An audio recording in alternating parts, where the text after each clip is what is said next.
Assalamualaikum warahmatullahi wabarakatuh. Baiklah, pada kesempatan ini kita akan mengidentifikasi unsur-unsur debat.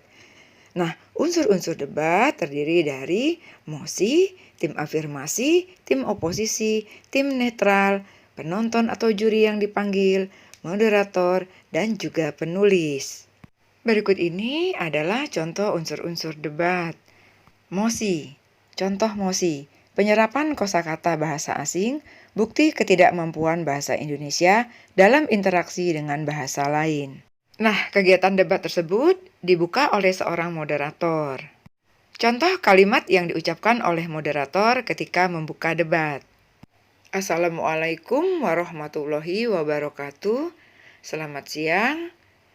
Pada siang hari ini, kita akan mengikuti kegiatan debat antara tim afirmasi dari SMA Pembangunan Jaya, tim oposisi dari SMK Nusantara, serta tim netral dari Madrasah Aliyah Al-Ikhlas. Pagi ini, kedua tim akan berdebat tentang penyerapan kosakata bahasa asing, bukti ketidakmampuan bahasa Indonesia dalam interaksi dengan bahasa lain.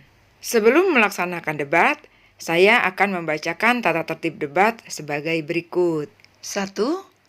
Peserta diwajibkan untuk menyerahkan segala macam alat komunikasi yang dibawa kepada panitia segera setelah masing-masing regu mendapat topik dan bersiap ke panggung. 2. Peserta diberikan waktu 15 menit untuk melakukan diskusi dengan anggota tim atau case building, khususnya pada babak final. 3. Pada saat case building, peserta tidak diperbolehkan untuk berkomunikasi dengan pelatih, pendamping, ataupun pihak lain mengenai topik yang akan dibahas. 4. Pada saat debat berlangsung, peserta tidak diperkenankan lagi mencari informasi di internet atau melalui media elektronik. Hanya print material seperti clipping koran atau majalah dan catatan ringan yang diperbolehkan. Dilarang keras berkomunikasi dengan sesama anggota tim ataupun penonton. 5. Peserta dan pendamping diwajibkan untuk menggunakan pakaian yang rapi. 6. Pelanggaran terhadap tata tertib khususnya peraturan nomor 3, 4, dan 5 akan dikenakan sanksi pemotongan poin dari akumulasi jumlah poin atau bahkan didiskualifikasi. 7. Tim akan dianggap gugur apabila tidak hadir 10 menit setelah waktu mulai perlombaan. 8. Peserta yang tidak mengikuti technical meeting harus mengikuti keputusan panitia. Nah, setelah membacakan tata tertib, moderator mempersilahkan tim afirmasi dan tim oposisi untuk memperkenalkan diri. Contoh kalimat yang diucapkan oleh moderator adalah sebagai berikut. Baiklah, selanjutnya saya berikan kesempatan kepada juru bicara setiap tim untuk memperkenalkan diri. Saya berikan kesempatan pertama kepada tim afirmasi atau tim pro. Silahkan tim pro untuk memperkenalkan diri.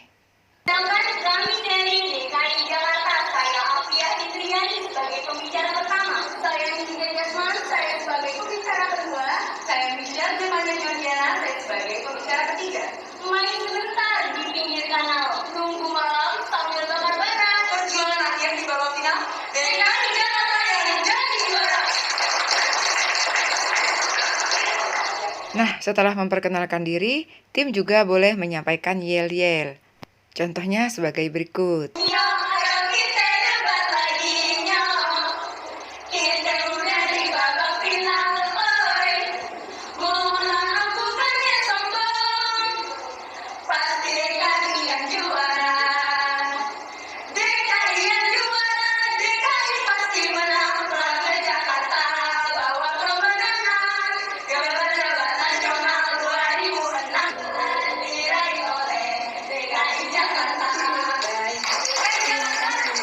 Selanjutnya, moderator memperkenalkan tim penyangga atau tim oposisi.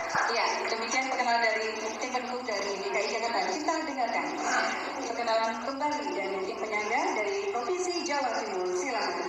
Selamat pagi, salam sejahtera bagi kita semua. Salam satu Indonesia. Perkenalkan, nama saya Dinda Madonna. Samping kanan saya ada Siti Faidia, di samping kiri saya ada Dian Natika. Setelah memperkenalkan diri, kelompok penyangga atau tim oposisi juga boleh menyampaikan yel-yelnya. Hey, bahasa Indonesia.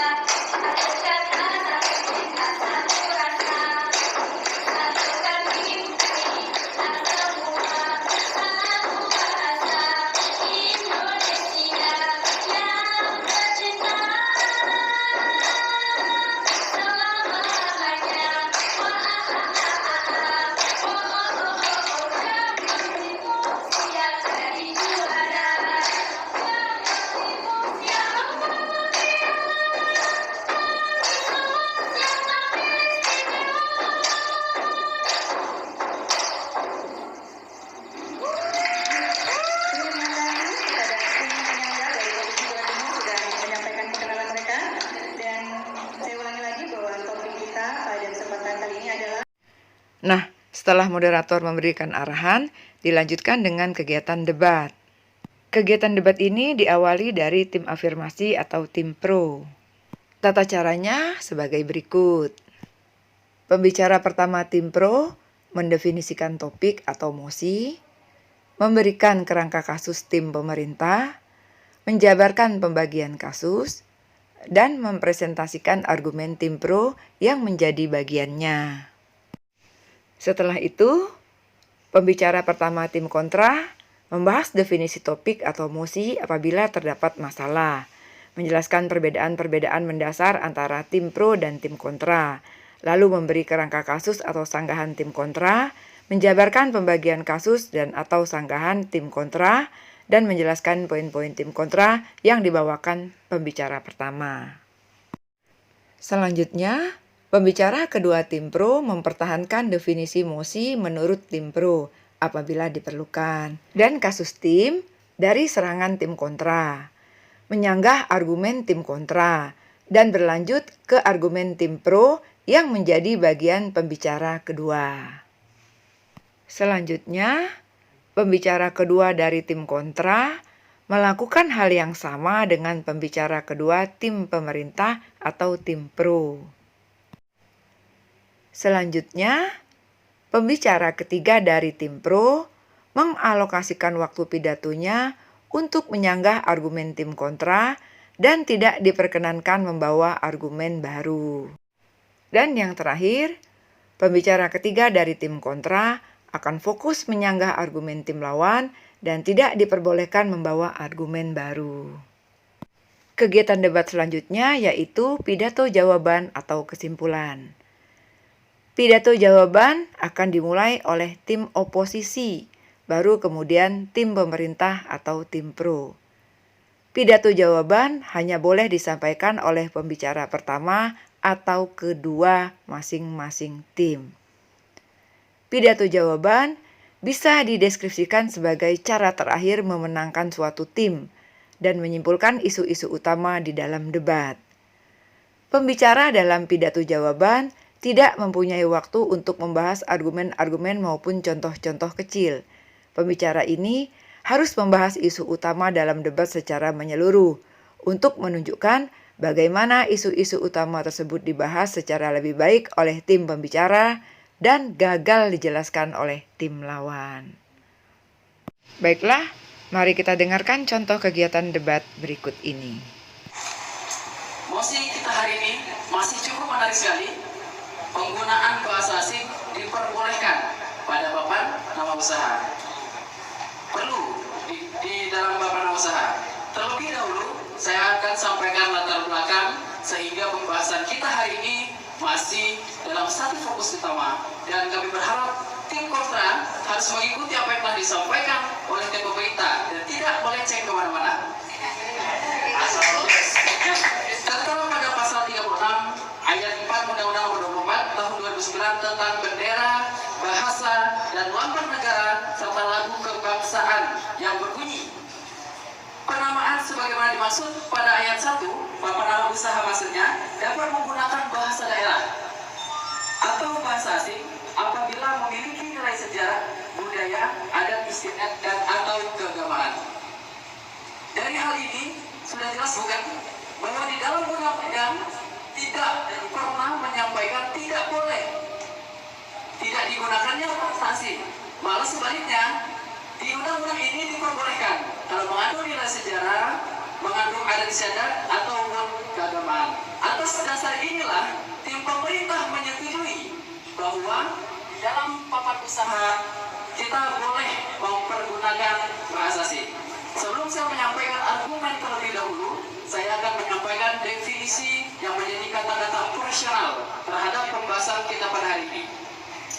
Pertama, papan nama usaha adalah media komunikasi yang digunakan pelaku usaha untuk menyampaikan identitas terhadap usaha yang ia laksanakan. Kemudian yang kedua, Undang-Undang Nomor 24 Tahun 2009 Pasal pertama butir 7 menyatakan bahasa asing adalah bahasa selain bahasa Indonesia dan bahasa daerah. Contohnya Contohnya bahasa Itali, bahasa Prancis, bahasa Cina, bahasa Inggris yang sering digunakan di dalam papan nama usaha itu merupakan papan nama asing atau bahasa asing. Kemudian secara umum dapat kita ketahui bahwa bahasa asing bisa kita artikan sebagai bahasa yang berasal dari luar negara Indonesia.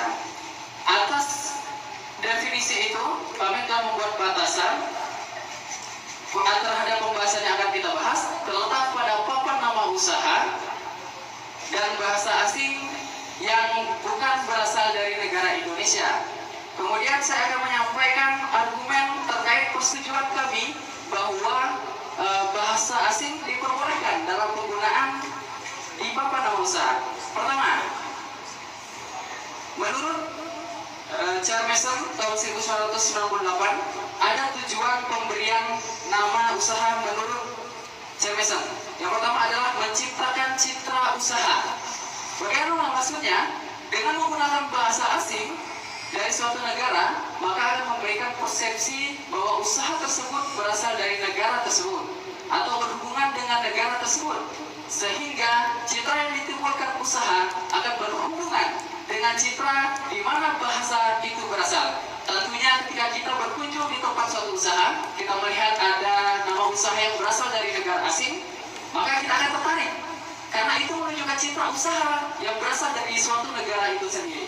Kemudian yang kedua, disampaikan oleh Charles Mason adalah menciptakan keistimewaan. Coba kita bayangkan, ketika papan nama usaha menggunakan bahasa asing, maka akan memiliki keunikan tersendiri. Betul tidak kira-kira? Sangat betul sekali. Jika dibandingkan dengan nama usaha yang lainnya. Kemudian, yang terakhir adalah meningkatkan kualitas usaha. Bagaimana maksudnya? Biasanya negara tempat asal bahasa asing yang digunakan sebagai nama usaha memiliki kelebihan dalam produksi produk usaha. Serta saya ingin sampaikan hal terakhir untuk menyetujui emosi kami, sehingga Dewan Juri beserta hadirin yang mulia akan mampu menilai mana kira-kira yang benar dan mana kira-kira yang masih meragukan. Saat ini kita berada pada era globalisasi dan masyarakat ekonomi Asia, bahwa banyak sekali orang asing yang datang ke Indonesia. Tentunya dengan papan nama usaha yang dengan menggunakan bahasa asing, tentu itu akan membantu para wisatawan mengerti apa yang dimaksudkan dalam suatu papan nama usaha. Inilah yang dapat saya sampaikan. Terima kasih. Bila taufiq wal hidayah. Assalamualaikum warahmatullahi wabarakatuh. Sudah sore, tetap semangat ya, ya sampai kedengaran ya. Berikutnya pembicara pertama dari tim kontra, kami persilakan waktunya 5 menit. Assalamualaikum warahmatullahi wabarakatuh. Waalaikumsalam warahmatullahi wabarakatuh. Sidang Dewan Juri yang terhormat dan tim pro yang kami hormati, menanggapi dari perkataan pembicara pertama mengenai masih meragukan, nyatanya tim pro sendiri tetap tidak memberikan batasan yang jelas terhadap apa yang dimaksud dalam usaha, terhadap usaha apa yang kita bincang, yang akan kita bahas dalam mosi ini, dan terhadap bagaimana penggunaan yang harus kita lakukan dalam mosi ini. Baiklah, karena tim pro tidak melakukan pembatasan, maka kami akan membuat pembatasan sendiri untuk membuat perdebatan kita menjadi lebih terarah lagi. Di mana kami akan menyatakan bahwa kami tidak setuju terhadap penggunaan bahasa asing perlu pada papan nama usaha. Dalam konteks ini adalah perseroan terbatas, karena kita mengenal di Indonesia ada 4 jenis usaha, yaitu ada yang namanya perseroan terbatas, ada yang namanya firma, kemudian ada yang namanya CV, dan ada usaha dagang atau UD. Dan dalam konteks ini kami tidak setuju penggunaan bahasa asing perlu pada papan nama usaha dalam bentuk PT. Ia modalnya dimiliki oleh orang Indonesia secara menyeluruh. Sehingga yang kami bahas hanya batasan yang kami berikan, dan kami percaya bahwa tim pro telah mengerti mengenai apa itu parameter, dan dengan demikian tim pro harus mengikuti parameter yang kami berikan, karena tim pro tidak memberikan parameter yang jelas pada perdebatan kita hari ini. Menanggapi dari perkataan kata perlu dalam mosi ini, kata perlu kami percaya bahwa nantinya hasil dari kata perlu adalah wajib, sehingga ini akan menjadi sebuah peraturan yang akan dicanangkan di negara ini. Kemudian yang kedua, saya ingin mengkoreksi perkataan dari pembicara pertama, bukan diperbolehkan saudara, tapi perlu. Kemudian yang ketiga, tetap Anda masih tidak memberikan batasan yang jelas, sehingga apa yang telah Anda katakan selama 5 menit itu tetap masih meragukan bagi kami. Lanjut kepada pembahasan kami akan menolak pertama kali dari sisi hukum. Kita tahu bahwa Indonesia merupakan negara hukum. Hal ini tertuang jelas di dalam Undang-Undang Dasar Negara Republik Indonesia tahun 1945 sebagai konstitusi kita pada pasal 1 ayat 3, di mana negara Indonesia adalah negara hukum. Sehingga segala sesuatu keputusan yang diambil di Indonesia harus bertolak dari sisi hukum. Dan hukum sendiri telah mengatur bahwa untuk setiap yang akan digunakan di wilayah negara kesatuan Republik Indonesia wajib menggunakan bahasa Indonesia. Hal ini tertuang dalam pasal 36 ayat 3 junto pasal 36 ayat 4 Undang-Undang Nomor 24 Tahun 2009 tentang bendera, bahasa, lambang negara serta lagu kebangsaan. Kami percaya bahwa dengan status Indonesia sebagai negara hukum, kita harus mengikuti apa yang dikatakan oleh undang-undang. Dan dengan menyetujui mosi ini, kita telah melanggar hakikat Indonesia sebagai negara hukum. Tentu ini bukan suatu hal yang kita inginkan bagi berkembangnya negara ini. Kemudian juga lebih lanjut lagi, pada peraturan pemerintah nomor 40 tahun 2011 menyatakan bahwa wajib hukumnya bagi setiap perseroan terbatas yang sahamnya dimiliki oleh orang Indonesia untuk menggunakan papan nama usaha yang berbahasa Indonesia. Perlu saya tegaskan bahwa peraturan pemerintah ini merupakan peraturan pelaksana dari Undang-Undang Nomor 40 tahun 2007 tentang perseroan terbatas. Dan ini patut kita pertimbangkan ketika kita ingin membuat sebuah nama perseroan terbatas dan kita ingin mencanangkan mosi ini menjadi sebuah peraturan di negara ini. Poin selanjutnya, bahwa mosi ini secara tidak langsung tidak menaikkan nilai jual bahasa. Karena apa? Yang diutamakan adalah penggunaan bahasa asing. Sehingga kita khawatir bahwa dengan tidak menaikkan nilai jual bahasa, maka nantinya bahasa Indonesia akan kalah bersaing dengan bahasa lain. Kemudian poin yang ketiga, bangsa Indonesia dipersatukan dalam kerangka negara kesatuan Republik Indonesia melalui Sumpah Pemuda pada tanggal 28 Oktober tahun 1928, di mana di situ dinyatakan kami putra-putri Indonesia menjunjung tinggi bahasa persatuan, bahasa Indonesia. Dengan adanya Sumpah Pemuda pada tanggal 28 Oktober tahun 1928, kami percaya ini telah mewakili semangat dari generasi muda Indonesia bahwa kita harus menjunjung bahasa Indonesia di tanahnya sendiri agar bahasa Indonesia dapat menjadi raja di negerinya sendiri. Poin selanjutnya, bahwa kami percaya bahwa mosi ini tidak mendukung program yang dicanangkan oleh Badan Pengembangan dan Pembinaan Bahasa di bawah Kementerian Pendidikan dan Kebudayaan. Kita tahu bahwa fokus daripada pengembangan adalah salah satunya untuk penggunaan bahasa Indonesia pada media luar. Dengan mewujudkan mosi ini, kami percaya bahwa ini akan mengganggu kinerja Badan Pengembangan dan Pembinaan Bahasa dan kita berdiri melawan badan tersebut. Ini bukan sebuah hal yang bijak untuk dilakukan.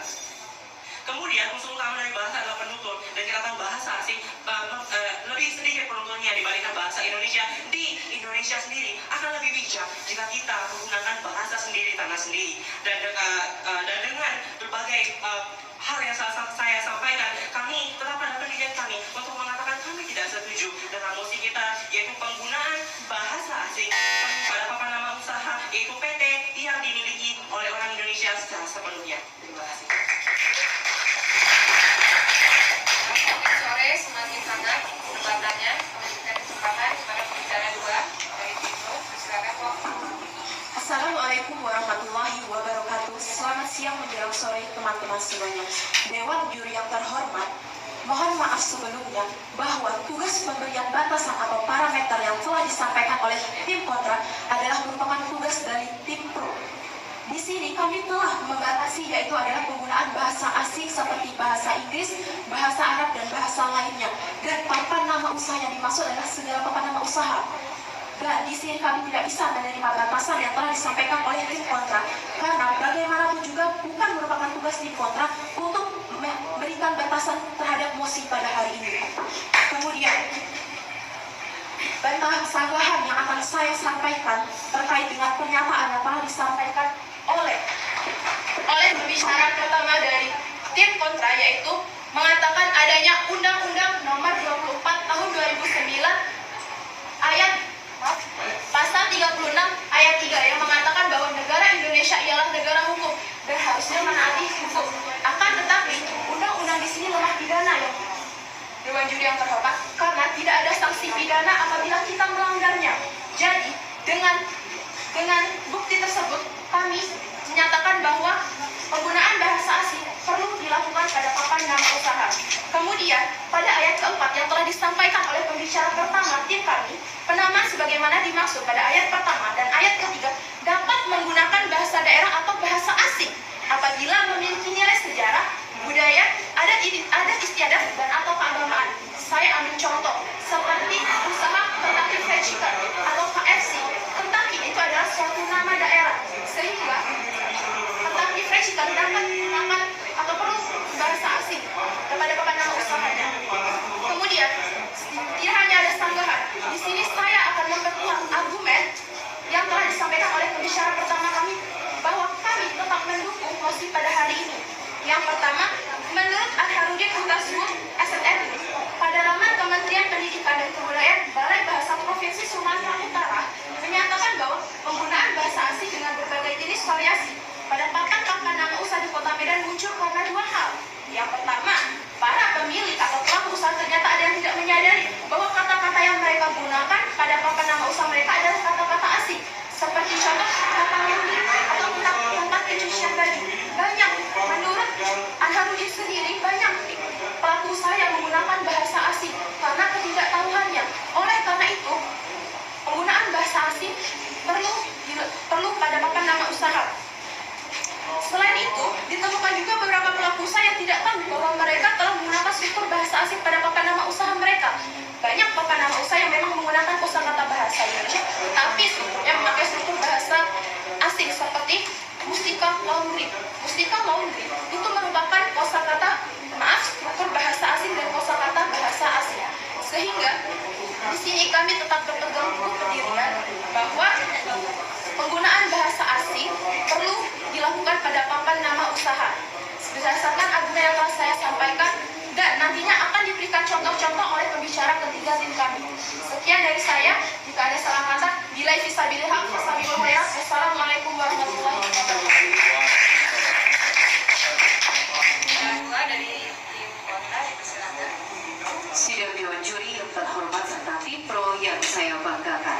Sesuai dengan mosi perdebatan kita pada sore hari ini mengenai penggunaan bahasa asing perlu pada papan nama usaha. Di sini kami selaku tim kontra dengan tegas tidak setuju terhadap mosi penggunaan bahasa asing perlu pada papan nama usaha. Namun sebelum saya masuk kepada argumen saya, terlebih dahulu saya akan menyanggah beberapa pendapat yang telah disampaikan oleh tim pro yang kami rasa mengalami kekeliruan. Yang pertama adalah tadi, tim pro keliru terhadap apa yang telah disampaikan oleh pembicara pertama dari tim kontra. Tadi yang kami katakan adalah Undang-Undang Dasar Negara Republik Indonesia tahun 1945, pasal 1 ayat 3, bukannya Undang-Undang nomor 24 tahun 2009. Kemudian, yang kedua adalah mengapa tim kontra mempertegas kembali parameter yang diberikan? Karena tim pro tidak menspesifikasi parameter yang diberikan secara jelas, sehingga kami dari tim kontra mengalami kebingungan apa parameter yang tim pro tegakkan pada perdebatan kita pada sore hari ini. Sidang juri yang terhormat serta tim pro yang saya banggakan. Adapun kami selaku tim kontra tidak setuju penggunaan bahasa asing perlu pada papan nama usaha. Seperti yang telah dikatakan oleh pembicara pertama dari tim kontra, ada beberapa alasan yang menguatkan kami untuk tidak setuju terhadap penggunaan bahasa asing itu perlu pada papan nama usaha. Yang pertama adalah kita adalah negara hukum yang harus beranjak terhadap hukum. Yang pertama berlandaskan kepada Undang-Undang nomor 24 tahun 2009 tentang bendera, lambang, bahasa dan lagu negara, pasal 36 ayat 3 dan 4 yang mengatakan bahwa wajib hukumnya papan nama di Indonesia berbahasa Indonesia.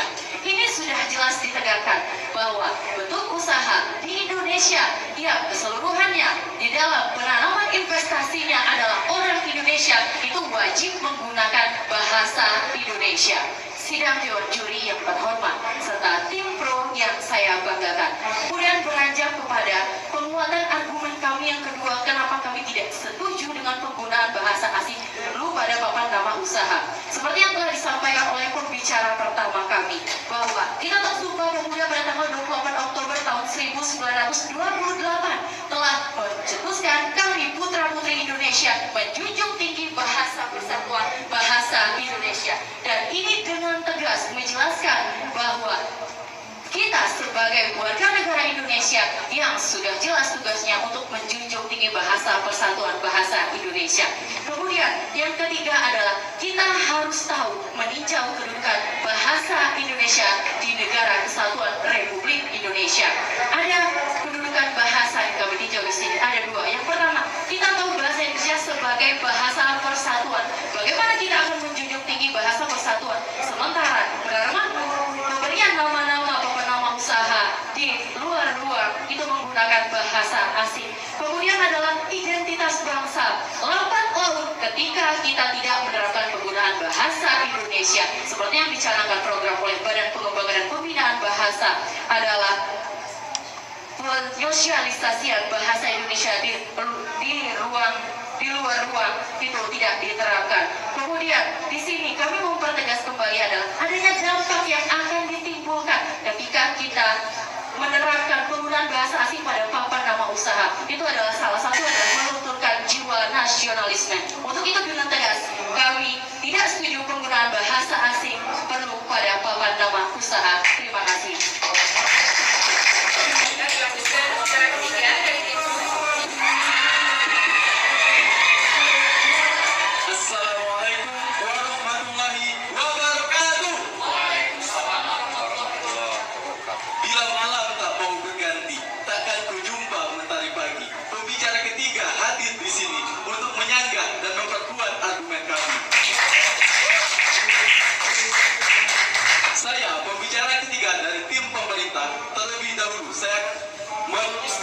Kesalahpahaman yang dipikirkan oleh tim kontra.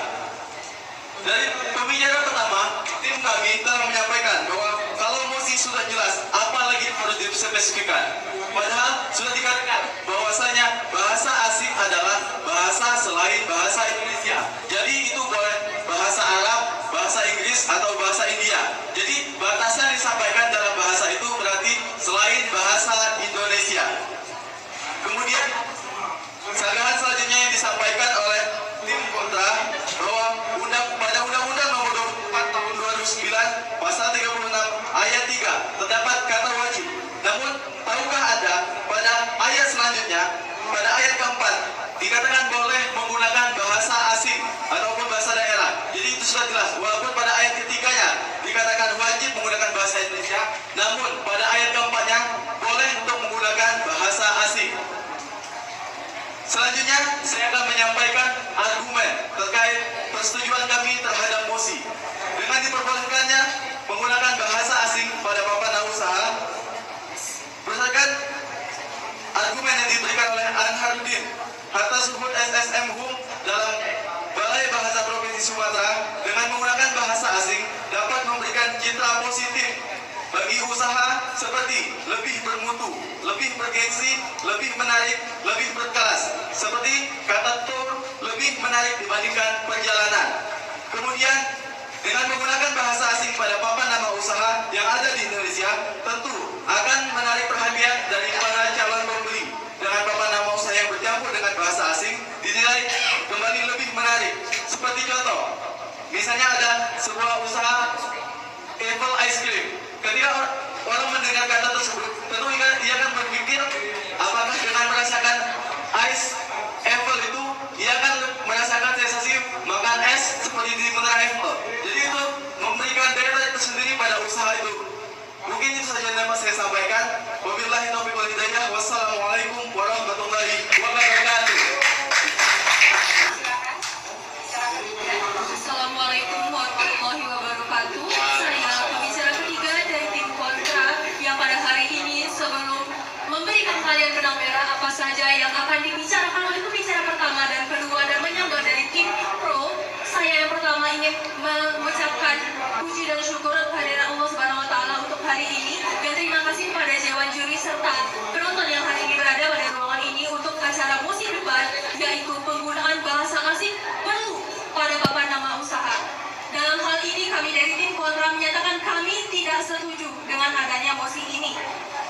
saya masuk ke argumen dan membenarkan argumen teman-teman saya, ada beberapa sanggahan yang akan saya lontarkan kepada tim pro terlebih dahulu. Yang pertama, mereka dari awal tidak mengerti parameter yang telah mereka berikan dan tidak ingin mengerti parameter yang kami berikan yang merupakan solusi dari mosi kita pada hari ini. Dan yang kedua, pada pembicara kedua menyebutkan bahwa GFC itu merupakan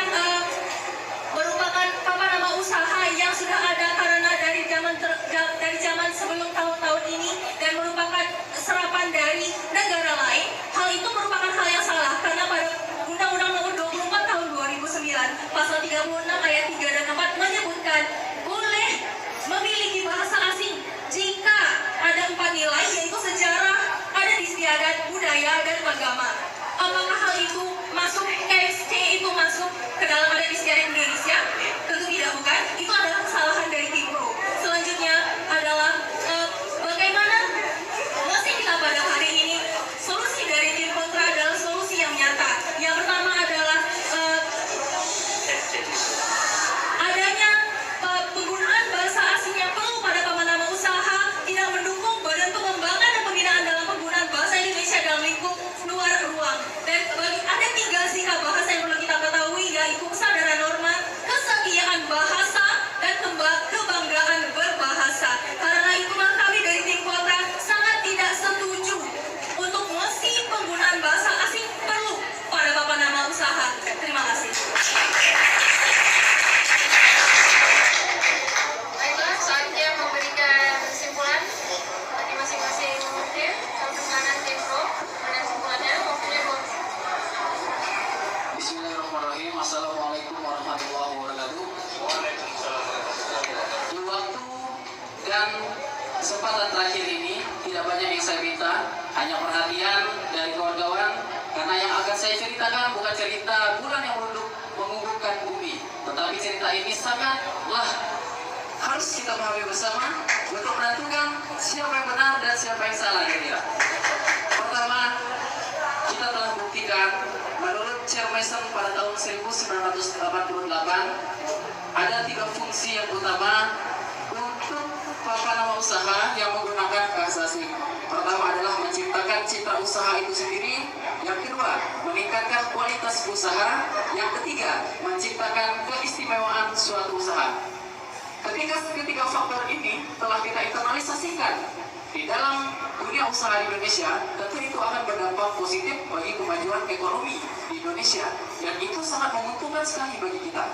Kemudian yang kedua, yang perlu saya tekankan di sini, pasal 36 ayat 4 nomor 24 tahun 2009 yang disampaikan oleh tim kontra tadi, di sini adalah menyatakan papan nama usaha dapat menggunakan bahasa daerah atau bahasa asing apabila bahasa itu memiliki nilai sejarah, budaya, adat istiadat, atau keagamaan. Yang kami contohkan seperti KFC, Kentucky Fried Chicken, perlu kawan-kawan ketahui bahwa Kentucky itu adalah daerah asal di mana ayam tersebut dibuat. Seperti itu. Kemudian yang ketiga, ketika kita menggunakan atau perlu menggunakan bahasa asing di dalam papan usaha, tentu akan menarik perhatian dari para calon pembeli. Saya yakin dan percaya kawan-kawan yang berada di sini ketika membeli ataupun berkunjung di suatu tempat usaha dengan menggunakan bahasa asing, tentu kita akan lebih tertarik mengunjungi tempat asing tersebut, dan itu tentu saja akan menguntungkan bagi perekonomian di Indonesia. Sekian yang dapat saya sampaikan. Terima kasih kepada seluruh budaya. Assalamualaikum warahmatullahi wabarakatuh. Sidang Dewan Juri yang berhormat, kami menyatakan bahwa perdebatan ini telah berjalan dengan tidak sempurna ketika tim pro tidak memberikan batasan atau parameter pada bagian usaha dan penggunaan bahasa pada mosi ini. Karena apa? Tidak cukup kita membatasi pada segi bahasa, karena ada instrumen lain dan Anda harus memperhatikan instrumen lain dalam mosi ini, karena setiap instrumen dalam mosi tersebut saling berkaitan satu sama lain. Kemudian juga Anda harus mengerti bahwa masalah yang kita perdebatkan ini adalah masalah hukum administrasi negara. Oleh karena itu, dalam hukum administrasi negara, setiap pelanggaran ataupun setiap syarat-syarat administrasi negara yang tidak terpenuhi, maka sanksinya adalah sebuah lembaga tersebut dinyatakan batal secara hukum. Dan Anda tidak memahami ini, saudara, Anda perlu